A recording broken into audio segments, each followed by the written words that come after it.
Jay Hodge, welcome to the Human Capital Innovations Podcast. Thank you, John. I'm really excited to have you on the podcast today and joining me to discuss really important issues around leadership and employee engagement and healthy culture and all of these types of issues that are so important and so central to having effective organizations. Before we get started, though, I want to take the chance to introduce you to my listeners. Jay Hodge is the author of The Lean Treasure Chest and has spent his 25-year career in manufacturing operations, supply chain, healthcare, and operational excellence. He started by serving in the United States Marine Corps, and he grew professionally as his career progressed from frontline supervision to executive level roles as vice president at organizations like Ford, General Motors, Toyota, Caterpillar, KIK Industries, Olmec Corporation, and Tenet Healthcare. Jay is a published author and accomplished public speaker who is able to drive cultural change throughout an organization from an A-suite to the floor level.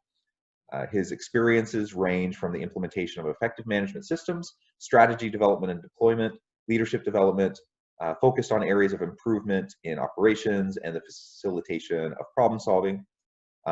He started J. Hodge and Associates LLC in 2016 and has been blessed with success simply because he understands that clients that he works with, and they're not simply organizations. They are people who are passionate about making a difference. Again, such a great profile, such a great background, a perfect fit for the goals and the aims of this podcast. And I'm really looking forward to having a great discussion with you today. Before we dive into the discussion, though, is there anything else you would like to share with the listeners? Sure. When you read someone's bio, obviously they put everything good about them into it. But the easiest way to describe me is I'm imperfect. I have learned more over the years from my mistakes. Anything that I've accomplished, I give the credit to my mentors, to my wife, my family, and the people I've worked with. I've just been very, very blessed to be able to be in this position. And I hope anything that I say or anything that I provide during our discussion is helpful to other people. Excellent. And I would say the same thing. We're all a big hot mess, aren't we? Like we're an amalgamation of all of the good, the bad, the ugly, and we try to learn and grow as we go, and hope that over time we're able to help more people than we hurt, and make a positive influence in the world around us. So I feel the same way. Like I can look back, and sometimes horror. I can look back on my past life, and I'm like, oh my gosh, I cannot believe I did that, or I can't believe I said that, because it's like so. Like there are times I'm having a discussion with my wife, and she said, "Well, once you said this." I'm like, what? I said that? Like I can't even, like in my current frame of thinking, I can't even imagine ever thinking it, let alone saying it. You know what I mean? And so, or same thing with behaviors and actions. Like I'm like, I can't even remember ever thinking that way. How could I ever have behaved that way? So I think that's how it is for all of us. We're all kind of shuffling through this world, trying to do the best we can, and hopefully we're taking 2 steps forward, 1 step back, but making steady progression as we go. Absolutely. It's funny you talk about that. People always talk about education and experience and wisdom, and it's one thing that my dad taught me over the years is that wisdom doesn't come just because you get to the age of 55 or 60 or 65. Wisdom is a result of experiences, and experiences, both good and bad. You learn from your experiences, and the wisest people in the world have probably learned more from their mistakes than they do their failures. And I personally think that's what makes a person wise, is that they are able to look in the mirror and go, man, I really screwed that up royally. That was a mistake. And this is how I should have done it differently. And that's really where wisdom comes from, whether it's in leadership, in relationships, anything. I think it's a great point my dad taught me. So, and it's played out perfectly in my career. Yeah, that's a great insight. And I completely agree.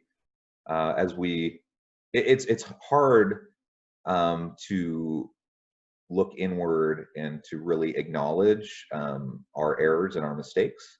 that takes a level of security and confidence in ourselves to be able to be willing to do that.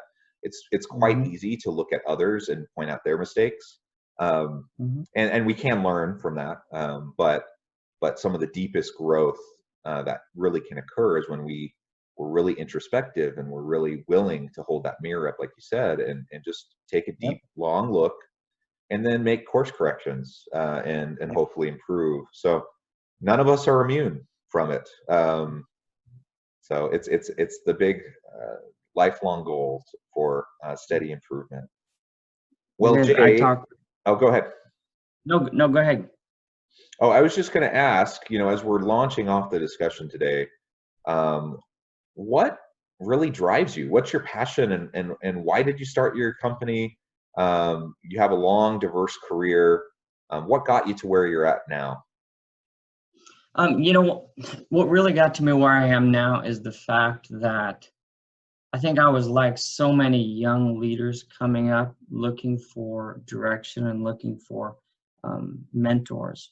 Everyone starts out with these aspirations that, you're going to start out as a frontline supervisor, and you're going to end up in the corner office, 60 floors up, looking over the city, doing strategy deployment, going to board meetings. And what I see that we do a lot of times is we fail to teach people and mentor people on those 20 years between where they are and where that's going to happen. Because realistically, if someone does it the right way, not stepping on people, actually being a good leader, it's going to take 15, 20 years to get to that point. And they'll get to that point, but I think sometimes that when you end up at that point, how you got there is far more important than where you ended up. And when I work with organizations, I see a lot of young leaders. I see a lot of directors and even senior leaders who are so hungry for not just getting somewhere, but getting there right and leaving a legacy. Because when you look back, and you and I kind of talked about this at the beginning, when I look back and I see the people that I've impacted, that's really my how I define success. Having my own company, being very successful is great, but nothing gets me going more than getting a call up from someone that I've mentored and that says, "Hey, Jay, remember those lessons that you taught, or the discussions that we had, or the time that you pulled me aside and say, listen, you better pull yourself together, take a breath, and think about the big picture." He said, "Remember those times we had those discussions? Well, guess what? I just got promoted to senior director at a Fortune 500 company." And I go, you know what? That I was part of that. I don't take credit for it, but for me, those are the trophies. And I don't have trophies in my office, but those are the trophies that I take with me every single day. When people call me to say, "Hey, I got here and you were part of it," that's really what it's all about. And so I started my company 4.5 years ago because every organization out there has this idea of what excellence looks like. And they say, this is where we are, this is where we want to go. And they create these great strategies, these awesome pieces of paper. Takes 2 to 3 days at the executive level. They create all of this, and then they feed it to their team and say, "Go do it." And then you have a bunch of senior leaders or directors or managers sitting there going, "Okay," but organizations don't take the strategic level into tactical action plans, what I refer to as the waterfall, from that level all the way down to every other level, because it's not the senior leaders who are actually going to accomplish that strategy through the tactical objectives. It's the team members. And the team members want so much to know how to succeed. They want to know what success looks like. But if we never take our strategy from here down to here, they don't know what success looks like. And in fact, a lot of times we don't even communicate with them this one up here, whether we're achieving it or not. They get the end of the year results, whether they get a bonus or not. So my passion is helping people from the CEO to the line leader understand that connection that has to take place with them for them to really understand what success is. I've asked many companies, how does your customer define what success is? And they run through all of these different strategic level objectives. I said, no, how does your customer define when you succeed? How does that person walking into the ED, how do they define success when they walk out? What are the things that they look at? And it's amazing. I'll sit in a room with 50, 60 executives or whatever, and I'll say, do me a favor, write down everything you think your customers value. What's amazing is that even if it's 10 people, out of 10 people, they all have different answers. They may have some of the same answers, but then I'll bring directors or managers in the room, and I'll have them make the same list. And we have this plethora. And what it tells me, this is some of where my passion is that it tells me that we think we're not all on the same page. And I don't know if you've ever been in the military or not, but I was in the Marines for years, and on a ship, and I'm giving the Navy credit here. I don't do this very often, but hey, on a ship, everybody's pointed in the same direction. You don't have a choice. You're on the same ship. With organizations, we have to do the same thing. We have to get everybody pointing in the same direction. So my passion and why I do what I do is because when you watch people get pointed in the same direction and all of a sudden they have these aha moments and they realize that they're part of a team and they realize actually what a team actually is, it's amazing to watch the cultural transformation. A lot of what I do is implement management systems, visual management systems, but it's really nothing more than a cultural transformation wrapped in a management system. It's really what it is. That's why I do what I do.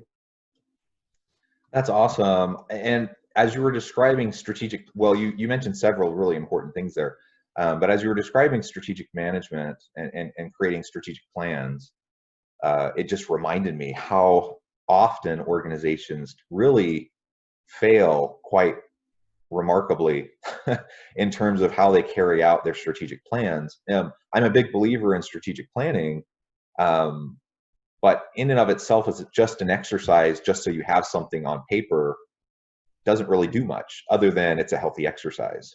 But where it has power is when you actually can then connect it down the line and communicate it clearly and have clear expectations and metrics and hold people accountable and let people know how the performance is going as time moves on. And those are all the elements that, frankly, in my experience, most organizations don't do that. They just kind of create the document and then they might share it with people and then they revisit it a year later or something to update it. And that's just not effective. It's kind of like the whole movement away from annual reviews and performance management. Many organizations have decided annual reviews just aren't effective, and they're not. There's tons of research that shows only doing a year-end review doesn't really do much of anything to help employees' performance. It's either it has no real effect or it actually has a detrimental effect. And so organizations in the last decade or so have started to adopt this no more annual reviews model, and moving more towards an ongoing feedback model, more regular discussions and conversations and maybe quarterly reviews or whatever. There's lots of different ways that organizations do it. Because they recognize that the annual review in and of itself didn't really do anything. It was just this practice that people got into the habit of doing, and it became a tradition of it, and nobody stopped to really think for a long time about whether or not it was effective. Again, coming back to what you said, I mean, so many organizations with strategic planning, they do the same thing. They don't carry it out in a way that will actually provide the benefits of going through the process. Right. And it takes time, right? It takes time and energy and attention over a sustained period of time, and that's why it doesn't happen often, because people's focus gets pulled in different directions. Yeah, it's kind of like I had someone use the analogy years ago. It's like designing the most beautiful automobile. I mean, you design it, you clay it out, you fab out the outside, but when you open the hood, there's no engine. When you open the doors, there's no seat, there's no steering wheel. A strategy by itself is like the shell of a car. It's beautiful, and I mean, everyone looks at it and goes, ooh, ah, but it's absolutely serves no purpose. There's no functionality to it. And the amazing thing, and I don't think organizations truly understand how effective a strategy deployment activity can be if they drive it all the way down to the team. I've asked numerous leaders in a hospital, when's the last time you actually drew blood? When's the last time you actually performed a CT scan? When's the last time you took a patient to the restroom? When's the last time you administered an IV? When's the last time you prepped them for a procedure? And the answers are, well, it's been years.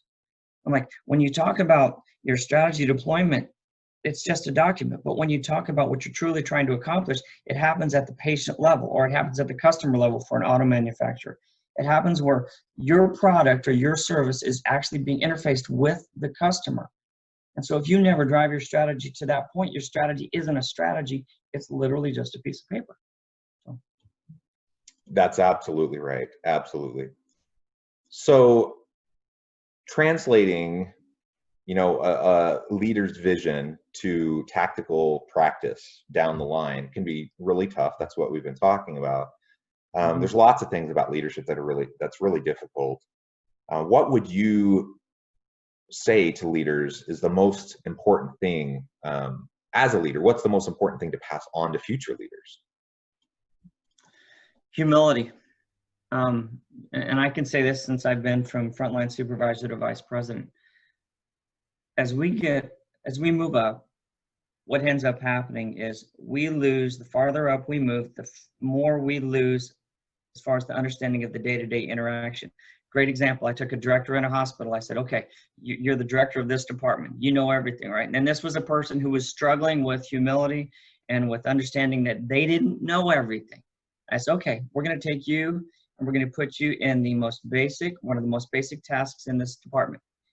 We walked up to the nurse's station. I told the person, the HUC, who does the phone, basically the air traffic control for that department. I said, go ahead and stand up for me. And I told the director, have a seat. You are now the HUC for the next 4 hours. Good luck. What happened within 1 minute is that they could not figure out the phone system, because the phone system changes on an ongoing basis. They're upgrading it. They're doing all these things. They didn't understand how this doctor wanted to be communicated with. They didn't know where to find these numbers. And what it did is it proved a point to this director, and it proves a point, if you ever do this, that the farther we move from that ground level activity with the teams, the more we forget about the interaction, the day-to-day task level, micro level interactions required to perform those tasks or those processes. So when I talk with leaders, the first thing I talk with about it is humility, accepting the fact that you are a leader of the experts. You are not the expert anymore. And I think if I pass that on to anybody, what it does is it creates a look, or it's what I refer to as a look in the operational mirror. Take a good look in the operational mirror. None of us like to look in the mirror, to be honest, because I got blemishes on my face. One eye is higher than the other. This ear has a wrinkle over it. This one doesn't. I'm not symmetrical. I am just one hot mess, right? But when we look in the operational mirror, what it does is it allows us to be honest with ourselves, and allows us to understand that we're not the greatest thing since sliced bread. We don't walk on water. There's nothing perfect about us. But the greatest thing about that is that when our team members see that we acknowledge that, it opens them up to us. Because everybody out here that's listening to this has probably had a leader or a director or a VP that thought they were God's gift to the earth, and they didn't like them. And one of the reasons they didn't like them is that because they didn't feel like they were ever their equal, that they were ever able to be a part of what we're trying to accomplish. So humility, it's absolutely the first step. It goes back to servant leadership. Humility is probably the biggest thing for me when I'm working with new leaders. And I've had organizations that I've worked with where I could tell from the beginning there wasn't a level of humility, and I didn't take the engagement, because I knew that if I couldn't get the leaders to understand that they were part of the team, not the team, that the organization would never accomplish what it needed to accomplish. Yeah, I'm so happy that you referenced servant leadership. That's something I feel very passionately about, and humility is a key component to that. It manifests itself in many ways, but truly remarkable leaders, they're intellectually humble, they're procedurally humble, like they just interact with people in a more relatable way. And that you mentioned it, but the challenge of being a leader in an organization is that you start to be put in a bubble. You start to find yourself in an echo chamber, whether that's what you want or not. Unless you take very proactive steps to counteract that, pretty soon you're going to be surrounded by people where you're just hearing the same things over and over again, that echo chamber. Oftentimes leaders attract sycophants who are just basically yes men telling them what they want to hear because they're trying to leverage their next opportunity. And so you have to work hard the higher up you go to be more connected to the front lines and really the touch points with the customer. And that requires humility, because a lot of times leaders, they progress in their career after having great success. They're intellectually, they're intellectually successful. They're operationally successful. They have had this career and they've been put into positions. And so now they feel like they've earned it. And I suppose they have, but they, like you said, they're not the experts anymore. They're the leaders of experts, and they need to be able to continue to tap into it. And it's the age-old cautionary tale, but so many leaders fail at that simple act of just remaining humble and staying connected to, authentically connected to the people at the lower levels of the organization and the customers. So I love everything you said there. I had an organization a while back I went and worked with. Great leader, but he struggled with what we were talking about. And when I got there, I like to spend a month or so just evaluating the leadership, talking with them, getting, developing those relationships, because everything I do is relationship based. And one of the things that we found, and he agreed 100%, which is why he had called me, is that he had leaders. He was at the top level, him and two others. They made most of the decisions for the organization. And what I found is that the reason that they made most of the decisions for the organization is because they had always made all the decisions for the organization. And what ends up happening is you've got your CEO, CFO, CHRO, COO, and they make all these decisions. Well, after a while, if the people under them, the VPs and the senior directors and directors, if no one listens to their opinion, to their decisions, no one's asking them anymore, then they stop thinking about it. And they just automatically say, oh, here's this, you make the decision. And so he had created an organization where nobody made decisions. They were afraid to, because they had been overridden so many times. Well, why put me in a VP position, or why put me in a director position if you're not going to actually trust me to make a decision? And so they stopped making decisions. And so these senior leaders were like, oh my gosh, I can't believe people are asking us to make this decision. Why aren't they making the decisions at that level? It's because you trained them to do it. We hire people and we put them in positions because we think they're absolutely capable, but then we cut their legs out when we don't let them make decisions, or we second guess them, or they make a bad decision and we just destroy them. And so they're never going to make another decision. And he realized that with his senior team, that it was them that had caused that culture to be created. And it took a while of trust and engagement, because at that point, people are gun shy about making a decision because they don't want to get in trouble. And they're wondering, why are they letting me make this decision? This hasn't happened for years. There's something going on. And it took a while, but once people started being trusted again and able to make those decisions, it was really fun to watch. Once again, that's why I do what I do. Yeah, and you highlight the contrast between a top-down hierarchical organization that doesn't empower people versus an organization where you're trusting your employees, and where you're leveraging their expertise and their passions to generate greater innovations, better decision making, and better outcomes, right, for the business. It's not easy to do, but it's also not rocket science. As you just mentioned, there's simple things that leaders do all the time that they end up shooting themselves in the foot, that they could easily avoid. And then there's other simple things that they could do to just proactively make a really nice, healthy culture moving forward. So, it takes intentionality. It takes just an awareness and a commitment to just to be a positive leader. And it comes back to what you said about being a humble leader and being willing to listen and just pay attention to those that are below you in the organization that report to you. Yep, it's one of those things that when you teach young managers as they move up, a lot of times we get into manager positions and people come to us with questions and we think that we need to answer those questions.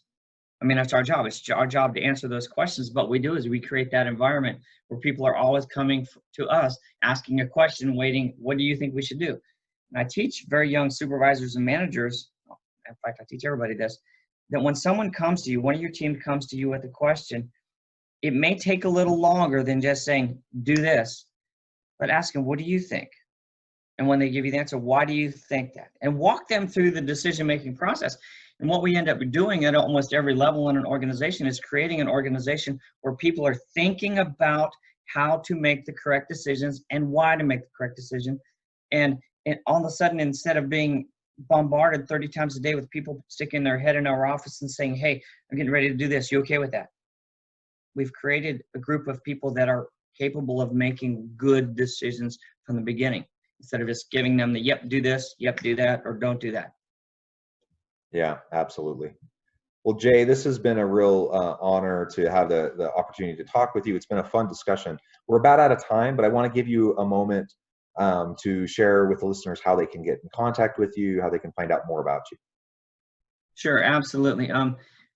The easiest way to get a hold of me is to go through our company website. It's jay.h. No, wait a second. That's my email address. I'll just give you my email address if you want to get a hold of me. It's jay.hodge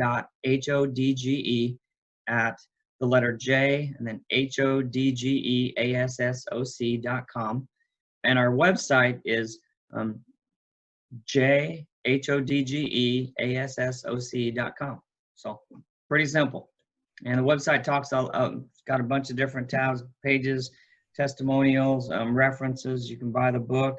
And the book's on, Audible, it's on Kindle, it's hardback, whatever you want. So, but John, I have thoroughly enjoyed our conversation. You obviously have a passion for what I have a passion for, and that's helping people and helping them grow. There's a lot of people out there who have great potential. Well said, Jay. It's been great talking with you. I encourage my listeners to reach out to Jay and to learn more about what he is doing in his company. Again, thank you for joining me, and I hope everyone has a wonderful